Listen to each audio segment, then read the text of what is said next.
আমার কিছু লাভ নাই, আমার ঘর শেষ করে দিয়ে গেল। না আপনার ঘরে রাইতে থাকার জায়গা না। আপনার ঘর তো শেষ করছে, কে শেষ করছে? আমার ঘর তো শেষ করে না। আরে আল্লাহ, না শেষ করছে কি? আগুন আরে শাহিন না, তোরে আমি লেখাই আপনার ছেলে, মামার ছেলে, আমার মামা। আর মাওলা, আমি আপনার সাথে বিরোধ কি নিয়ে? ছেলের সাথে কিছু নাই, ও আইসে লোন দেবো, আমি আবার লোন 50 লক্ষ টাকা উঠাই দিয়েছি মঠ বাড়িয়ে দেয়া লোন নিয়েছে, আবার আইসে লোন এটা আমি উঠাই দেবো।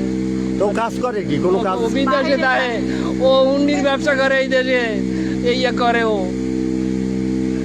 আপনার সমস্ত তো নিশ্চ।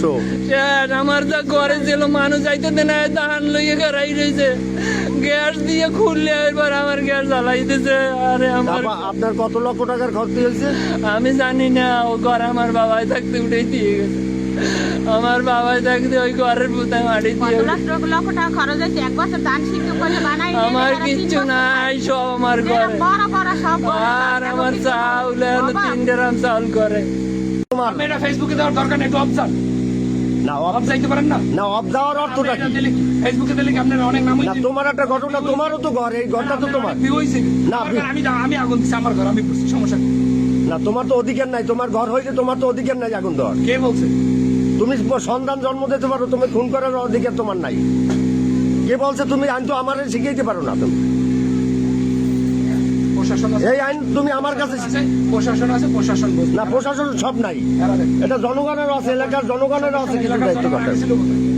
আগে ছিল কোথায়? আগে বলছো জনগণের কাছে।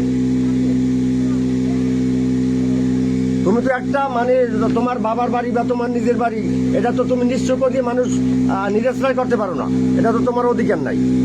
তুমি আইনের কাছে আইনের হাতে তুলে দিতে পারো যে আমার এই করে না, তুমি তো এটা করতে পারো না। ঘটনা হয়েছে তাদের হলো বাপুতের ব্যাপার কি নিয়ে তাদের গন্ডগোল, সেটা তো আমরা জানি না। আমাকে ফোন দেওয়া হয়েছে যে এটি ওর নুরুল মোল্লার ঘরে তার বড় ছেলে আগুন দিতে। আমি তাৎক্ষণিক মোটরসাইকেল নিয়ে পোলাপান নিয়ে এখানে আসি। নুরুল ডিলারের বড় ছেলের নাম কি? মোল্লা, এটি নুরুল মোল্লা, উনি ডিলার না। হ্যাঁ, মোল্লার নাম কি? বড় ছেলের নাম? বড় ছেলে মানে শাহিন। হ্যাঁ, আমি তাৎক্ষণিক পোলাপান নিয়ে চলে আসি। আসার পরে আমি পানি দেওয়ার জন্য চেষ্টা করি, তার ছেলে দাও নিয়ে দাঁড়াই রয়েছে, কাউকে সে এখানে ফিরতে দেয় না এবং তার বাবাকে সে জিম্মি করে রাখছে। দাও নিয়ে দাঁড়াই রয়েছে। এরপরে আমার সাথে তার সাথে প্রচুর রকম বাকবিতণ্ডা হয়। এক পর্যায়ে আমাকে সে অকাট্য ভাষায় গালিগালাজ করে। আমি কেন এখানে লোকজন নিয়ে আসি, কেন পানি দিয়ে তার ঘর নিবে আসি, সে আমাকে, আমি বলছি যে অন্তত পাশের 2টা ঘর আছে, সেই ঘরগুলিকে সেভ করার দরকার, কিন্তু সে এখানে পানি দেওয়ার জন্য সম্পূর্ণ সে মানে বাধাগ্রস্ত করতেছে।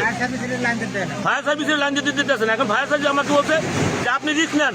আমি তারপরও রিস্ক নিতে বাধ্য হয়েছি, কিন্তু সে দাও নিয়ে দাঁড়ায় দিয়েছে, সে মানুষকে কোপায়, সে লড়াই। সে কারণে আমরা এই ঘরটাকে সেভ করতে পারি নাই। পরবর্তীতে যখন প্রশাসনের লোক আসে, তখন তারা এই ফায়ার সার্ভিস কাজ করতে শুরু করছে এবং ফায়ার সার্ভিস খুব দ্রুতই আসছে। সেভ করে যাইতো, কিন্তু তার জন্য আমার পারিনি। বা নিবানোর কাজে কেউ বাধা দিয়েছে আপনাকে? এই যে ঘরের মালিক, তার ছেলে দাউলিয়া ধাওয়া দিচ্ছে, পুলিশ আসতে পরে আমরা কাজ করেছি, যখন অনুমতি দিয়েছে আমরা কাজ শুরু করছি। ও মানে শুরুতে শুরু করলে এত দূর ক্ষয়ক্ষতি হতো না? না, হতো না। তবে একটা লোক আসছিল এখানে, তার নাম জানো কি আপনার? মোহাম্মদ জাকির দর্জি আসছে, বলছিল যে আপনারা শুরু করেন, আমরা ট্যাক আপ দেবো, কিন্তু তারাও ট্যাক আপ দিতে পারে না। পুলিশ আসার পরে আমরা কাজ শুরু করতে পারি, ট্যাক আপও দিতে পারে না। কারণ প্রথম থেকে শুরু করলে হয়তো আরো ক্ষয়ক্ষতি কম হতো। হতোই না। হতোই না। ধন্যবাদ ভাই। হ্যাঁ, চলে আসছে।